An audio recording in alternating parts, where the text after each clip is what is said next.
Il paraît que Coca-Cola aurait inventé le Père Noël, ou du moins son célèbre costume rouge et blanc. En réalité, il n'en est rien, ou presque. Les origines du Père Noël sont à retrouver dans la ville de Mir en Turquie actuelle, il y a plus de 1700 ans. L'homme qui aurait inspiré le Père Noël est en effet l'évêque Nicolas de Myre, plus communément appelé Saint Nicolas. Selon la légende, Saint Nicolas aurait miraculeusement ramené 3 enfants à la vie.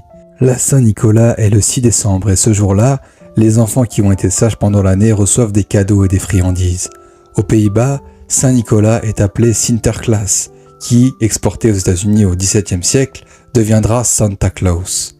Et à partir de là, on associe Santa Claus à la fête de Noël.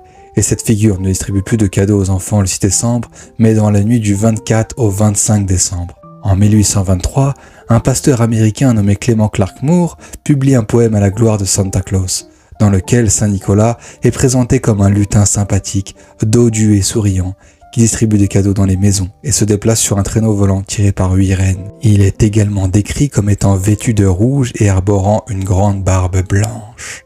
Le Père Noël tel que nous le connaissons aujourd'hui était né. Et c'est dans les années 1930 que Coca-Cola décide, pour pouvoir vendre ses boissons rafraîchissantes même pendant l'hiver, de surfer sur la vague du Père Noël. Ce n'est pas très compliqué, vu que les couleurs décrites dans le poème, à savoir le rouge et le blanc, sont déjà les couleurs de la célèbre marque de soda. Le tour est joué. Coca-Cola fige l'image du Père Noël.